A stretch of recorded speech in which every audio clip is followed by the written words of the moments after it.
A premortem, looking ahead at life. Ecclesiastes 7 in the Hebrew scriptures tells us that a wise man thinks a lot about death. It says it's better to go to a funeral sometimes than it is to go to a party, because you think about the end of all things. And so we're looking at that end, and we're backing up in our series, What About Your Funeral? And we're asking questions now that we want to kind of reverse engineer from the end. If the end of my life, or the end of this year, coming up on the end of this year, the end of this month, really coming up December, the end of the week, the end of the day, the end of the hour, the end of this message, what do I want life to look like? And we're asking that on several different layers of questions and understanding. And today we're looking at, what about your circle? And we've said something that my spiritual fathers want to say: life is the sum total of who you spend it with, and we've been evaluating. We're actually in part three of this. Parts one and two have been deeply uh, leavening, right? They leaven powerfully inside. So let's get into it. Um, we're talking about the circle, and I really want to get to this in parenting now. So we said at the end of 2 weeks ago, what would you say about your circle, Pastor Mike? Where do you start in dealing with your circle? And it starts with this idea: parents matter. Parenting matters more than we admit. Um, Parenting and parents matter more than we admit. It's time to start taking notes now. Uh, but they matter less than we blame, or less than we assign responsibility. And that's a delicate thing. So, very much who you are today is a result of who you came from. The biology of that, the pathology of that. But at the same time, you can't let all of your power rest in that place. You can evaluate it, you can examine it, but you cannot place all of the power of your life in that place. And I just buckle your seatbelts. I was sitting with my kids after Thanksgiving. You don't need this in your notes, but I was sitting with my kids, uh, and Thanksgiving was good. It was modified, but it was just so good for us. We've gotten into the habit of cooking the day before, and then just kind of eating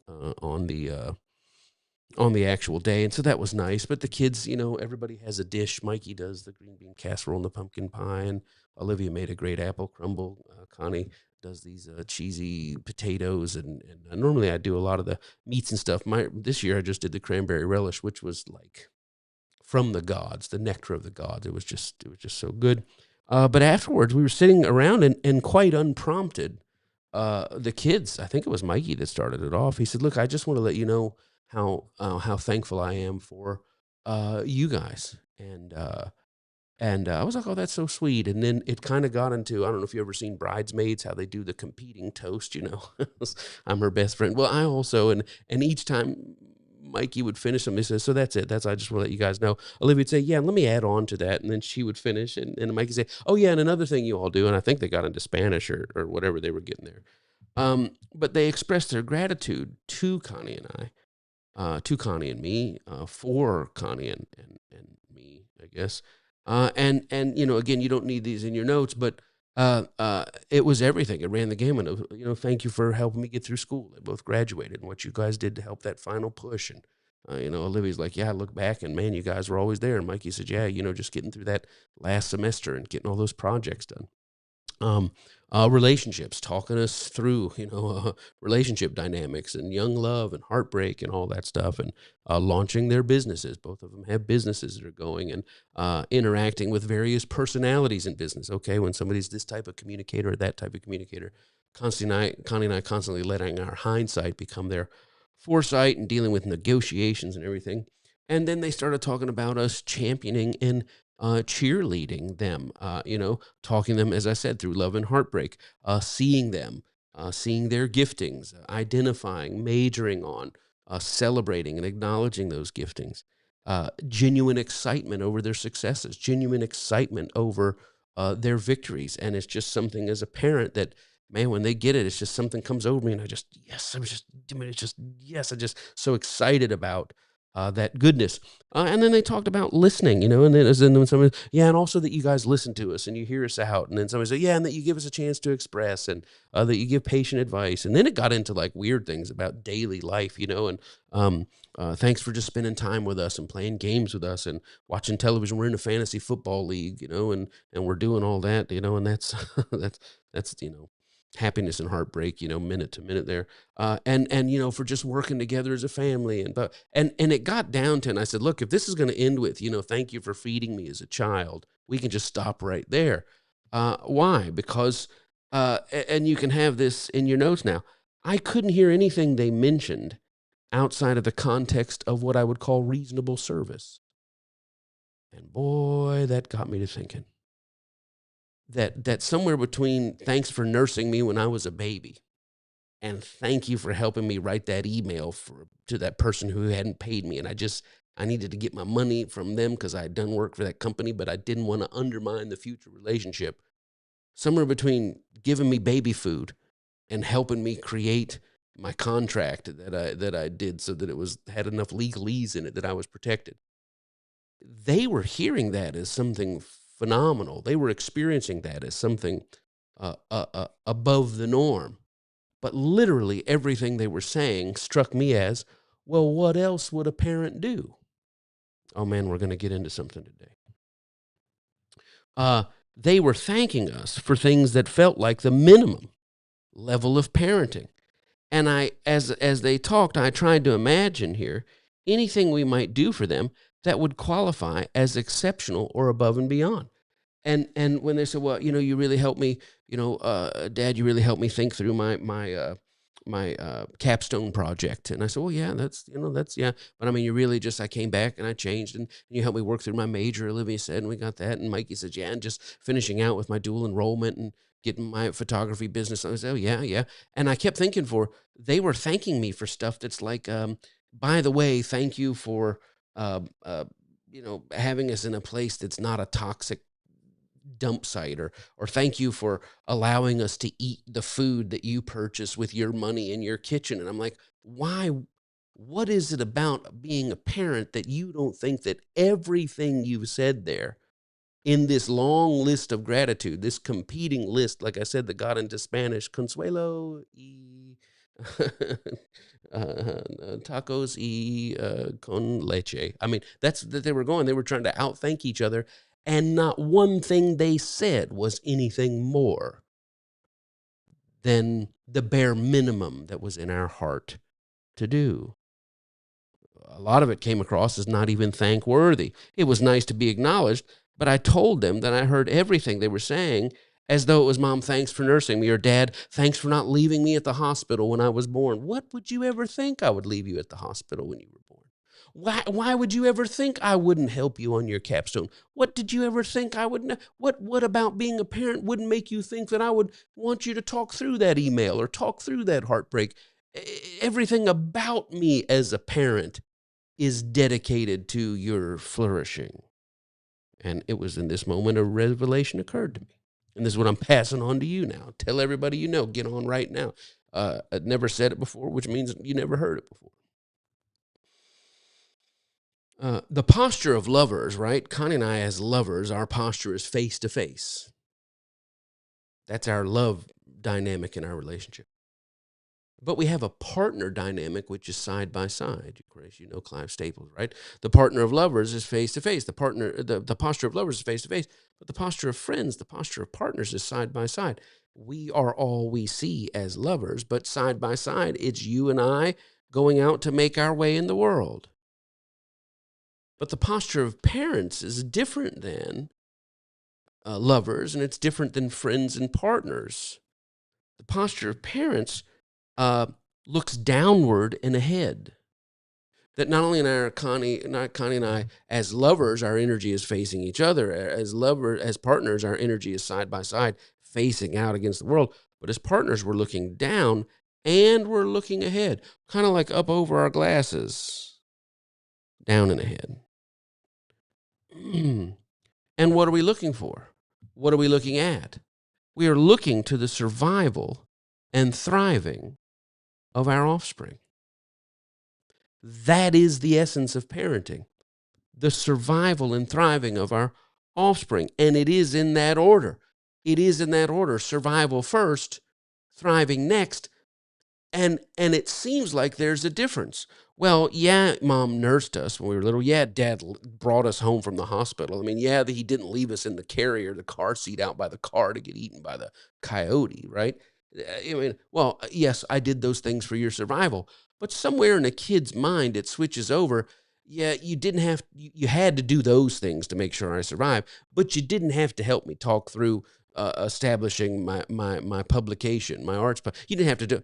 Well, you're confusing what I did for your survival and what I do for your thriving as two different things. Like one I owe you, and the other one I do for you, and you ought to be grateful that I do it. But parents, true parenting, the essence of parenting, is not, well, I do what I do for your survival, but your thriving is extra. No, I do what I do for your survival, and your survival is a means toward the end of your thriving. And all of my life, as lovers, my energy is this way. As partners, my energy is this way. But as parents, what did you think was going on here between your mother and I that was anything other than pouring into you for the sake of surviving and thriving? And a parent channeling resource. And here's an interesting thing: the you can God, man, a week long family convention. My kingdom for a week long family convention. You only have so much. I heard from Steve Furtick one time. He said we have this wrong idea of time management. We think everything is about time management. He says that's incorrect. Everything is about energy management. He says you're not really managing time. You're managing energy. I thought, boy, that's powerful. You only have so much time. Yeah, you only have so much energy within that time. And when it comes to energy management, when Connie and I fell in love, all of our energy went this way. But you can't live like this. I mean, listen, all we wanted to do is go to some place, get up in a cabin, a chalet up there in the mountains, and just never come back down again. Never wear clothes, never come back down again. Uh, just live off the land. I mean, I guess we could wrap a blanket around us when the food delivery, the milkman showed up or whatever. I mean, that was, but you can't all of your energy. So if there is some lover energy that has to be managed and shifted to another quadrant if you're going to face life as partners, and your lover energy, your partnering friendship energy, demands a reallocation of that energy as it turns downward and looks ahead to generational survival and thriving. A lot of people get bitter. Oh my gosh, all of the energy went in this direction before we had children, and now it's like there's this other energy. And a lot of times, what is it? It's the mother, right? The mother is expected to provide full lover energy and to lead in the primary downward and ahead energy. And the dad wants, well, I want the full lover energy as well. Why is my lover energy suffering? But really, intuitively, reasonably, and divinely ordered, it is not one or the other of us moving to secure the downward and ahead surviving and thriving. It is both of us. God, it is actually, this is complex. It is actually a multifaceted expression. We need our strength as lovers to posture ourselves as partners, to leverage ourselves as downward ahead looking survivor and thrivers. And you can never fully invest the energy of downward and ahead at the cost of side by side, nor can you do it at the cost of face to face. It's kind of like this whack-a-mole of we give each other oxygen. Let's face the world. Facing the world keeps us upright because we can't just collapse in this cave of clothing optional cave of nude bliss. We've got to get out there and make sure that we're engaging and experiencing the full spectrum of life. By the way, that's focused on the surviving and thriving of our offspring, so that we are raising up survivors and thrivers in hopes of what? That they'll go off one day and find a face-to-face posture. And with whomever they find that, they'll find a side-by-side posture. And with whomever they forge that, they will forge the head. And now what do Connie and I do? Now we are no longer, we're taking our lover energy, and there's breadths to this. there's rhythms to this because it's that front end posture to posture, a face to face posture. It's that front end side by side where those bonds are formed, so that we might now move into that ahead. And life doesn't always afford us that way, but you better learn to get your oxygen quick. You better learn what to do when the kids go down at night and you click on and you scroll and share memes. And why? We're back in our face to face posture so that we can get up tomorrow as side by side. We got to make the world. Why? So that we can keep ourselves upright for the surviving and thriving.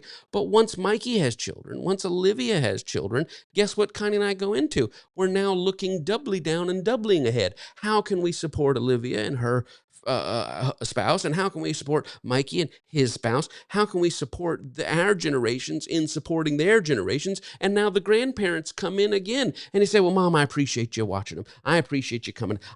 You didn't have to buy them these clothes." What is it that you think a parent or a grandparent is doing other than that intuitive, reasonable, divinely ordered mandate to take of some of that energy for the purpose of that generational thriving? Not that the cost of our lover energy, and a lot of people, there used to be stats that say people get divorced, at year 2 and year 26. That was the highest rates of divorce. Year 2, man, we tried this. This ain't a thing. Year 26. Well, the kids are on and gone, and now we realize we don't have anything here. But again, generational thriving. What are we doing? We maintain this posture. We strategically catch as catch can on this posture to keep us facing the world on this posture. That when we're partnering side by side, we hope we can retreat and come back as lovers to face to face to get a little bit of oxygen to go ahead. And we're moving our children along, and now we're moving them 18, 21 into relationships, into thriving in life, into establishing their own feet. Why?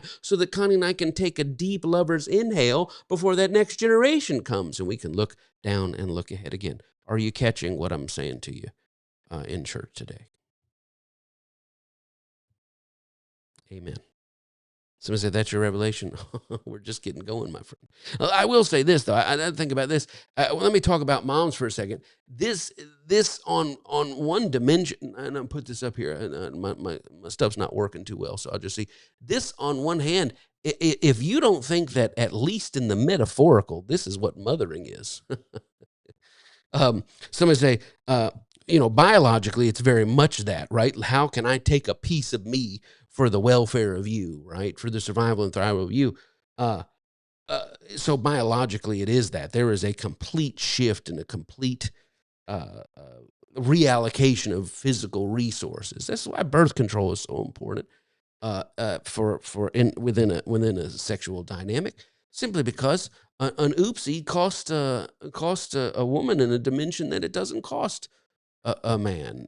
And I've always thought about that with Connie, and she was, I thought, "Why are you so nervous?" And it finally hit me. I'll tell you why I'm so nervous, because I get pregnant again, and you got I get pregnant before we're ready, and you got lots of jokes with your friends, and I guess, well, I got to do another mouth to feed or whatever. It's a complete reshuffling of who I am. But even though you could take this image, the physiological, certainly for many people and seasons of life, it sometimes feels like that's what mothering is. That, my God, I've lost myself completely. What? For the survival and thriving of my offspring. And there are some people, which again goes to this mystery of Connie and I always we have a primary lead and a secondary lead in our dynamic. What's the primary lead? Well, when we were doing the church, we were side by side, and it was us. But when the kids came along, our side-by-sideness decreased a little bit. Why? I said, "You play primary lead at home, and I'm there to back you up. I'll play primary lead at church, and you're there to back me up." And one of the things that I can tell you is just supporting a woman, a woman to be dynamic, it's almost like my role became the survival and thrival of Connie, so that to support her primary role of the survival and thrival of children. But sometimes moms feel completely abandoned. That I'm left here to keep the lover thing going, the partner thing going, and now he's willing to watch the kids while I go get a haircut or while I take a bath. And so on some level, physiologically, biologically, this is a metaphor for mothering, and certainly seasonal. It can feel like, my God. I mean, I remember, Connie, getting up in the middle of the night, and she had to go nurse, and it's not something really that we could delegate. But I set the water up, and I set this, and I walk down there and just stand by the rocker, just nursing Olivia. I'm knocked out of sleep, and she would bring Olivia, or I'd go get Olivia and bring Olivia into bed. And I saw her one time. I looked over at her, and she would hold Olivia on her chest and just nurse, like this and that. And then I'd pick the baby up and put her back in the bed. I remember one time looking over, and Connie was just doing this. There was no baby in her hand. She said, "Oh, it's okay. It's okay." There was not even a baby there. It's like the old time to make the donuts, guys. Dunkin' Donuts, time to make the donuts. He was on his way out making the donuts, coming home from work making the donuts. Good morning there. So this is so. What is the thing?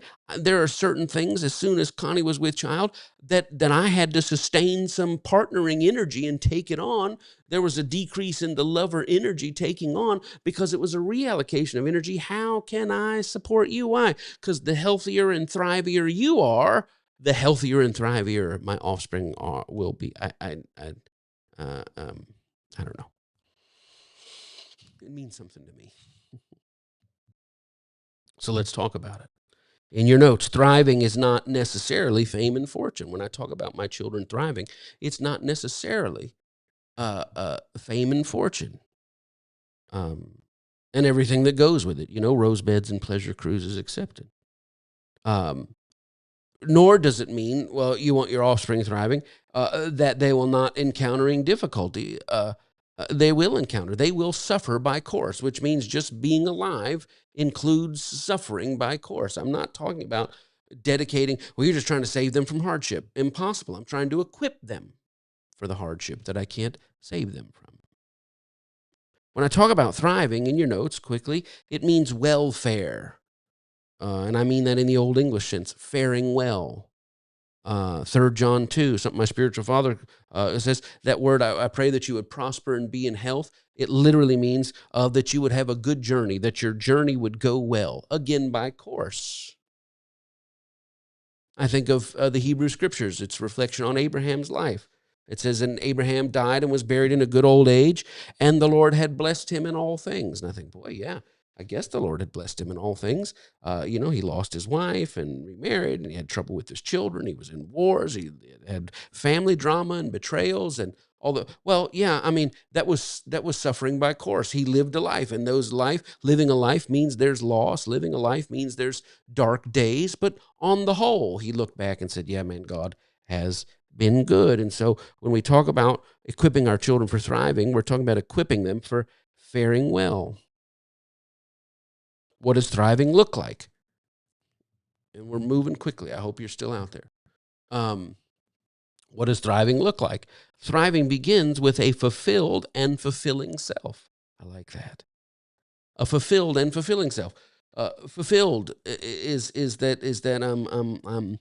I am, as I understand myself to be, I'm fulfilling that, or I'm fulfilled in that, but I'm also a moving target, right? Which means I'm going to understand myself more, and the fulfilling of myself, the multifaceted me. Remember we said a couple of weeks ago, the goal is not the goal. I want to be a doctor. I want to be a lawyer. I want to be a teacher. I want to be an artist. The goal is not the goal. The goal is the fulfilled and fulfilling self, with targets plural drawn around it, which is that this is fully me, and I've drawn the circle around it. I am living as the fully me, and I've drawn a circle. That's exactly my goal. But guess what? It's a fulfilling you, so you're going to keep, I always tell my kids, you're going to live 100 lifetimes. Well, Olivia told me going to college, I just want to make sure this is right. If I make the wrong decision, it's going to affect me for the rest of my life. I said, dear child, you'll live 100 lifetimes. I'll never forget, I turned 40. On my 40th birthday, we had a whole big thing planned. And I said, what do I want to do? I want to go play golf. So I picked up my dad, and we went to play golf. And he said, how do you feel? I said, Dad, I'm 40. We got a wife and 2 kids. It's almost like I'm a full-grown man. I feel like I need to start taking responsibility. My dad said, Mike, I'm 70. I hadn't started yet. You still got time, right? So it's multiple lifetimes that you'll live. And fulfilled and fulfilling is I'm living fulfilled in this lifetime, and what I'm doing, I'm drawing a circle around it and said, suits me just fine. My idea of heaven, in fact, suits me just fine. And then you may find out as you get out there that your real idea of heaven is room service. And so you draw the circle around that, because the goal is not the goal. It's not a target to hit. It's a moving target, moving targets of you stepping fuller and fuller into. Survival is different. Thriving is faring well. Survival in your notes is simply staying alive. Mother or brother, right? You're staying alive. And staying alive, when I talk about surviving in your notes, I'm talking about an internal and an external dynamic. I don't just mean having a heartbeat. Well, I'm alive, but I'm talking about maintaining a beating heart. We detect a heartbeat. That's well, you're alive. But my heart still beats, a beating heart that beats warmly. That's now alive and living. Survival in your notes is a baseline. Survival is the baseline. I want my children to survive. I want to survive. That's a baseline. And that baseline of survival is a worthwhile end within itself, which is what? If all I'm doing is surviving, amen to that. I think about the Hebrew scriptures, Ecclesiastes 9:4. It says in the Hebrew scriptures, it says, anyone who is among the living has hope. And guess what? Even a live dog is better than a dead lion. I mean, that's, and Kenobi says, hey, man. It's like, Dad, you didn't know that? A live dog. I'm just a dog, right? I think I could be regal. What do you mean just a dog, man? Dude, you're alive. You're alive. Stay alive. There's a rhythm and rush these days. Stay alive. Stay alive. Fight and resist and don't go quietly. I mean, everything you can think about, stay alive.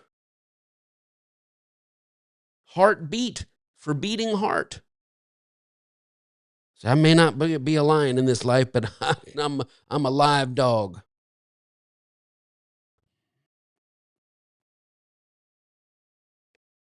Y'all heard about the three-legged dog that walked into that old saloon and said, I'm looking for the guy that shot my paw. R.I.P. Ernest. Listen, if surviving in your notes is, quote, all you do. Pastor Mike, sometimes I feel like all I'm doing is surviving. All I do. Watch that phrase. It's a dangerous word. If all I do. If all I ever do is drive a bus. If all I ever do is raise you kids. If all I ever do is work in the factory. If all I ever do is Spacely and Coswell. If all I ever do is, what are you talking about if all I ever do? When you say if all I ever do, what if all I ever do? You're passing judgment on anybody and everybody else that's all they ever did. A lot of people you love and respect, you pass judgment. If all you do is survive in your notes, it can be a miracle. If all you do is survive, it can be a miracle. Right. When you consider your generational deposit, your environment, your circumstance, your generational deposit, your environment, your circumstance, you take all of that into consideration and you're still surviving, that's a miracle. I talk to people in my how can I help sessions. What's amazing so many times is they're so down on where they should be, where they could be, where they had planned to be, where they'd hoped to be, all that stuff. And I don't think any of them realize that if you consider the cards that you've been dealt, the fact that you're still in the game at all is a freaking miracle.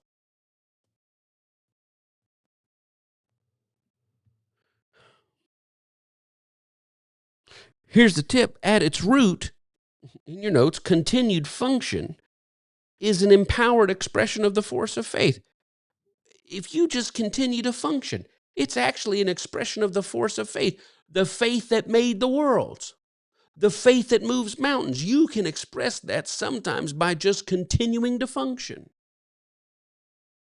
Good morning, everybody. Good morning, Karen. Good morning, Chris.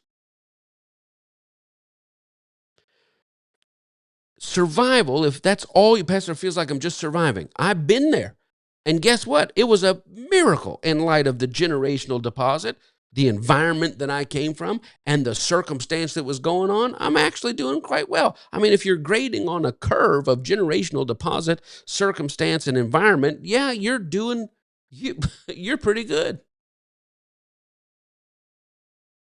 Continued function is an empowered expression of the force of faith. The faith that moves mountains sometimes can express in just this. In your notes, I'm going to bed and I'm waking up again.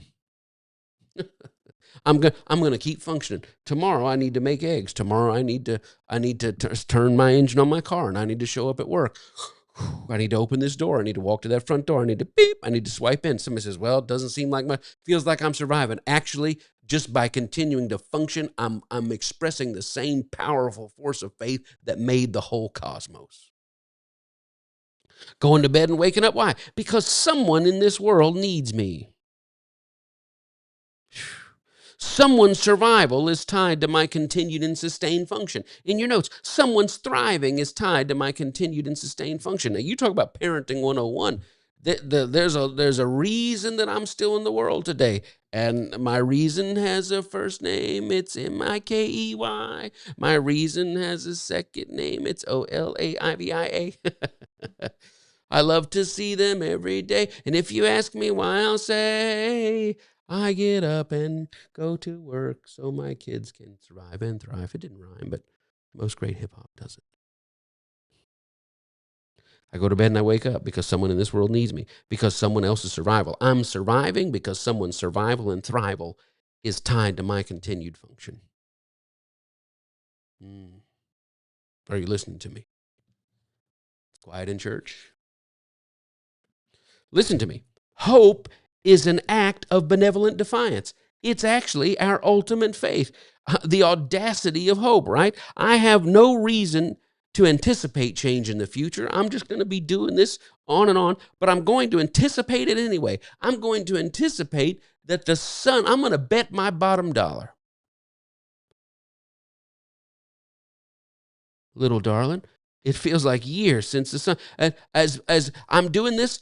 Why do you dare to hope that it'll change? Why do you dare to hope in seasons that are 3 years, 5 years, 8 years, where you just feel like your little flow, right? Your FLOE, your little iceberg that you're surviving on. You're surrounded by orcas. They're toying with you. They come to this edge, so you run to this edge, and then as you're feeling safe on this edge, two little orca heads pop up and they chase you back over here. They could have killed you a long time ago. It's just sport for them to flip you up in the air, playing the seal badminton, right? Pickle seal. That's all. They get off on that kind of stuff. But what are you still doing? I am going to anticipate something's coming along. You ever see those seals being chased by the sharks, and then they hop up in a boat, and the boat guy drives them out of there, and the sharks eventually stop following? And I saw one the other day where the little seal family came up and thanked the boat. Man, thanks for looking out for Dad. And somebody said, why would you dare to dream and to hope again when it's just been beep and it's just beep and waking up and going to bed and beep? Why would you do that? Well, first of all, because I want to have a warm embrace, but also as a giant middle finger to the complexity of existence, I am going to hope again today.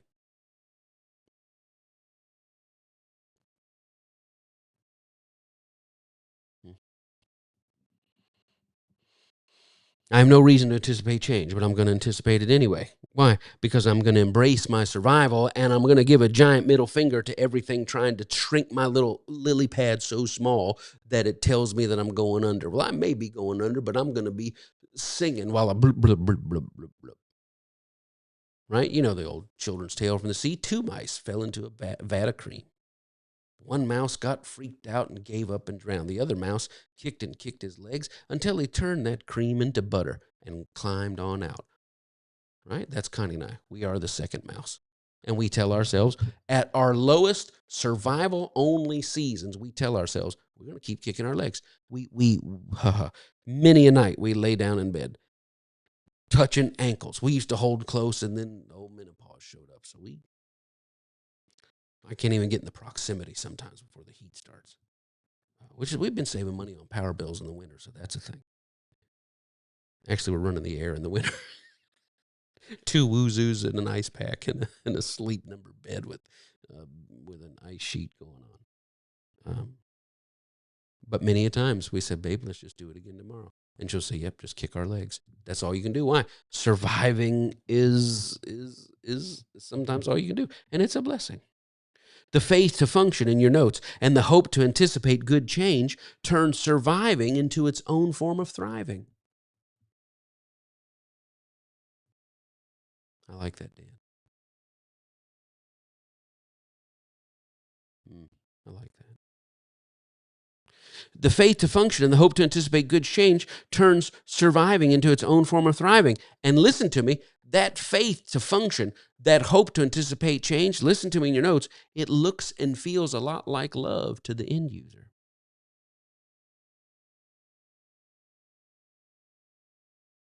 There are many times I chose to function and chose to hope just because I knew Connie didn't have the strength in her to pick me up that day. You know, um, in life, hopefully, you think of the writer of Hebrews.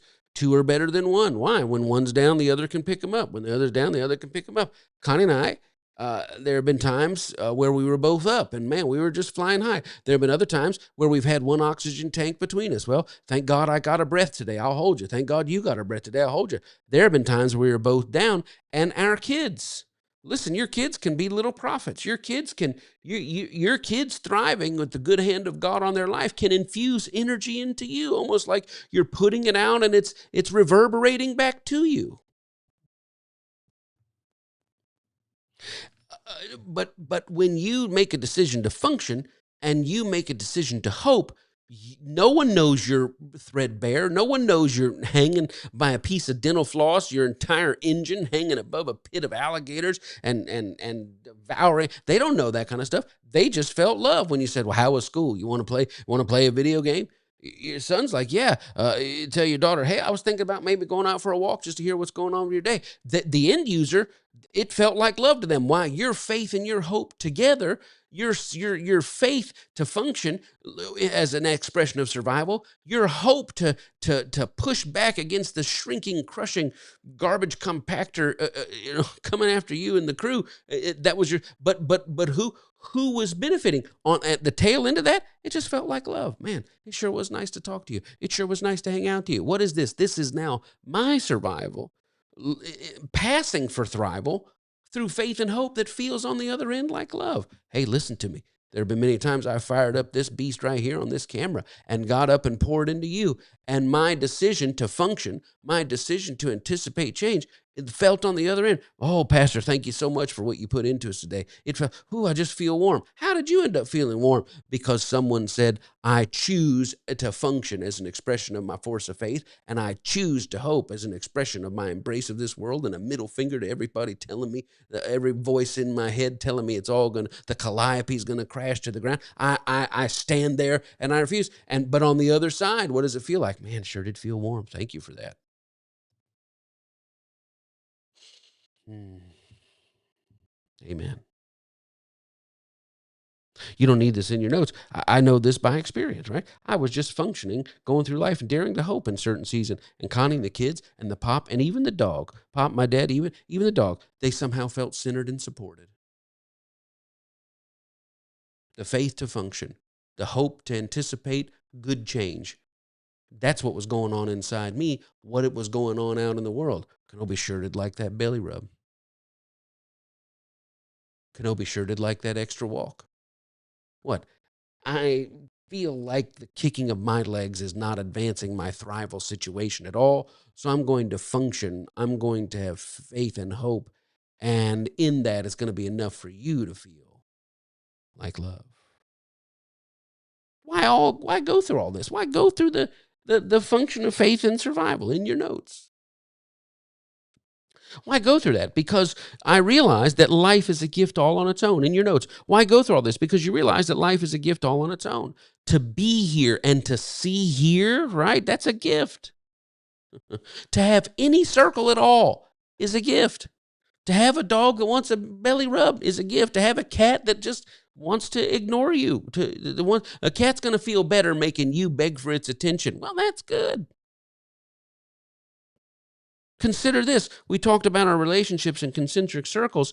Despite how it may feel, sometimes a change in your center circle is not the dissolution of all circles. Man, this is a whole sermon. That a change in your center circle is not the dissolution of all your circles. Well, I got a divorce. Well, that's a change in one of your center circles. But guess what? It didn't blow up. Yeah, there's nothing else left here. That is not true. There are people in other circles counting on your survival. Their survival, their thrival depends on you understanding that even though there's a change in your center circle, it doesn't mean the dissolution of every circle that you have, that you function in. My God, my God. If I had a B3 Hammond organ, that'd be circle. Well, Pastor Mike, I highly doubt anyone in this world would notice my absence. Okay, Eeyore.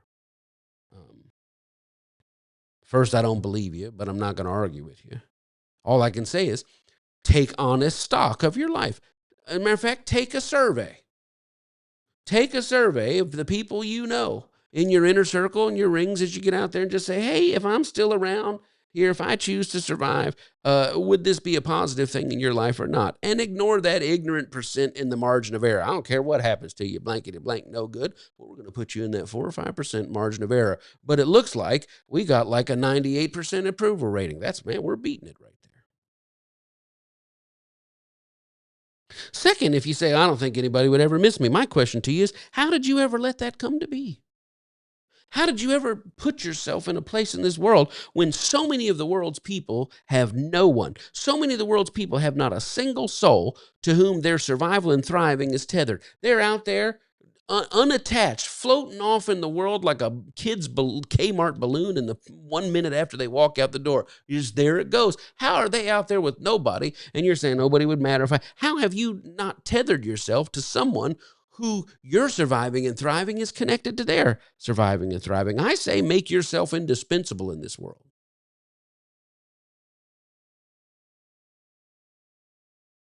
Inexpendable. Well, I don't know if anybody would even care that I was gone. Take a survey. Check in with your kid. Check in with your grands. Check in with your sister. Check in with your parents. Look, I'm doing an informal survey. My pastor said take a look, and if I would matter or not. Well, first of all, somebody comes to you with a survey like that, you put down your freaking phone for a second.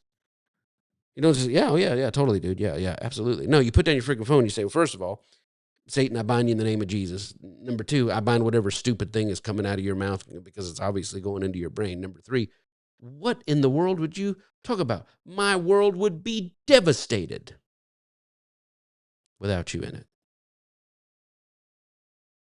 My survival and thriving on some level. Now, it may not be a 12-lane Atlanta highway leading to my survival for this person or that person, but my God, what did Paul say about the body of Christ? The little tiny toenail is connected to the biggest part. I mean, everybody in this world. That's why you should feel every loss. Well, I just saw 100 killed in a hurricane today. Well, do they look like us or worship like us or vote like us? Well, then it's not that big of a deal. That's the Antichrist spirit that works through the world. Did they vote for our candidate? Well, then who cares what the hell happened to them? You're disconnected from Christ, wrapped up with Raul. Man, Raul's a dirty scoundrel. Make yourself indispensable. Don't leave a stain on this world. Make a mark, big or small. People get remembered for all sorts of stuff. People get remembered for all sorts of evil and awful stuff. Yeah, don't leave a stain. Make a mark, big or small. You have life. You have time. You have life in you to make a mark. You have time to make a mark. You don't need this in your notes, but my mom always used to tell a story about a guy who quit his job, and he had been working at this factory all these years, and quit his job, and he'd never had any friends, nobody ever really talked to him, but he quit, and she said they came to work the next day, and the doors were locked, and they got the doors open, they walked in, and the lights weren't on. And they got the lights on, and they walked in, and who knows where the coffee filters were? This guy existed all the time he was there, and you didn't even know until he was gone. Well, I'm gonna end things and make people feel my absence. That's a dead live dog. Live dog. Just be the best live dog. Well, I don't think people hear my roar. Forget your roar. Be a live dog. It's better than a dead lion. Be somebody somewheres. You know who I haven't seen for a while? I'm telling you, at my grocery store. At my grocery store. I lived in an area, moved to a different area, now I'm moving in a third area. I go back to my grocery store that I used to shop at. Man, you doing all right? It's been so long since I've seen you. I realized I could die. They wouldn't even know I was gone. Connie could go back and say, where's your husband? Oh, he got raptured, or he died, or he ran off with a lady, and that was a billionaire, and so he's not here anymore. Oh, I sure did like him. He always made my day.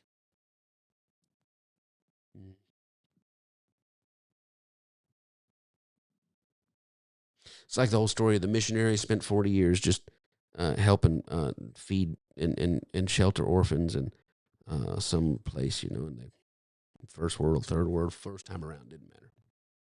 And they got home and flew back after 40 years on the mission field and landed in New York. And there was nobody there when they got off the plane to welcome them home. Nobody there from the mission organization. And they got their bags. There was no sign, welcome home, or this and that. And they hailed a cab, and nobody was, and they were going back to the apartment that they had secured. And so they were coming back. And as they were coming through, the uh, um, Yankees had just won the World Series, and man, they're dealing with all this traffic and the roads rerouted, and man, they got the confetti and the ticker tape and all this stuff is coming, and people are shouting, and the guy began to weep and just broke down. And his wife said, "Are you okay?" He says, "What?" He says, "Yeah." He said, "We go out on all this mission field and we help all these people for all these years, and we come home and there's nobody at the airport, nobody here and this baseball team gets all this big welcome back. You won the World Series, welcome home." And he says, "Here we are, and there's nobody here to welcome us home." And the wife says, "Oh, sweetheart, we're not home yet. We're not home yet, but oh, when we get home, what a welcome home it's going to be." So stop basing your your valuing your life on anything other than life itself as a gift, and that your survival and your thrival is directly connected to the survival and thrival of someone else. I'm not going to finish this today. So here we go. I'm trying to get to the parenting thing because I got something to tell you about you as a parent and you as a child. I'm just yeah, let me give you this and then we'll close. So life is strange.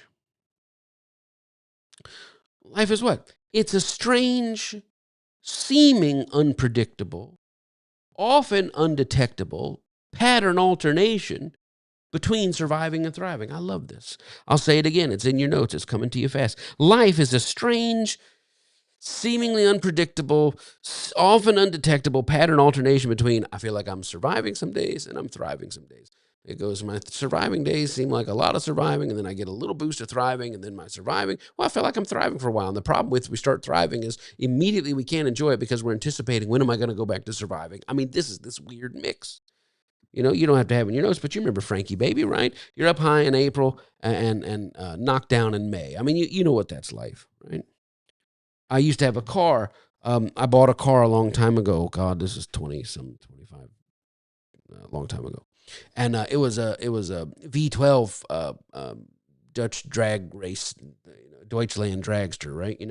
And the guy said, "Now listen, I'm going to tell you about this car." He says, "You're going to go and you're going to go around the corner." And he said, "Trust me." He says, "You're going to want to quit before the car does, because the car can do it all, but you're going to see the Virgin Mary, Princess Diana, and Tupac. You're going to see three ghosts if you try to push this car past its limits. It doesn't have limits. You do." This is what the salesman told me. And he says, when you're driving through town, it'll just use 6 cylinders because it's smart. But when you push the gas, it'll wake those other 6 cylinders up, and you'll go. And he says, but there's also a feature in the car that if it breaks down and it's not, it was built for German winters, Bavarian winters is what it was built for. It'll go down to 1 cylinder and it'll hobble along at 1 cylinder. The air won't work. The radio won't work. It'll keep its low fog lights on and run you at 1 cylinder about 5 to 10 miles per hour. And it'll run the heat from the engine block. He says it's called run safe mode. Run safe mode. Boy, I've spent a lot of years living in run safe mode. Are you firing on all cylinders? Not even close. You dancing to the music? Not even close. I got 1 cylinder. It's cold, but I'm not going to conk out on you. And there's heat. What? Just to get you to the next place. In your notes, sometimes you spend extended seasons in run safe mode. People say, "How's it going?" Well, when you're thriving, you say it's going great. When you're not, what do you say? "I'm surviving."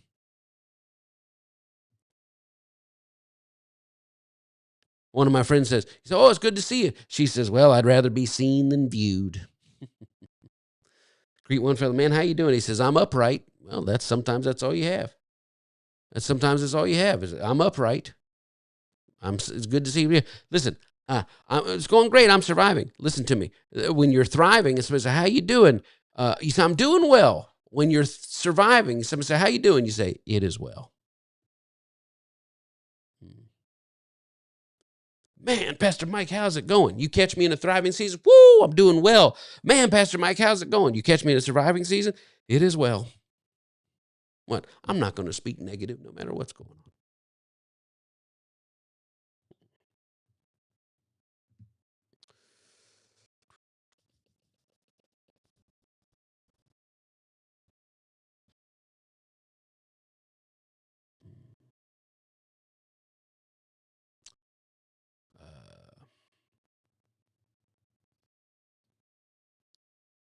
Somebody say, what are you doing? I'm trying to work out how far we want to go here.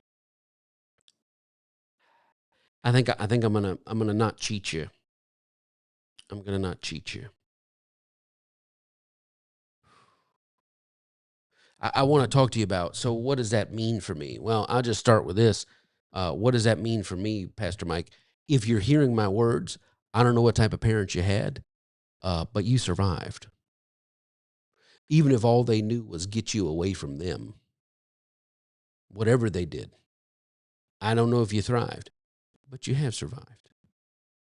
And we need to talk about how to begin with that survival and how do we parlay that? How do we stack those little survival bits on top of each other to start turning into some sort of thriving? I don't know what you did for your kids, but I do know that your base instinct is survival. And let me tell you, when you evaluate your parents, you got to look back and say, what was their foundation of survival and thrival? It probably has a huge factor in determining your survival and thrival. Yeah, but I'm around to think different, which means what?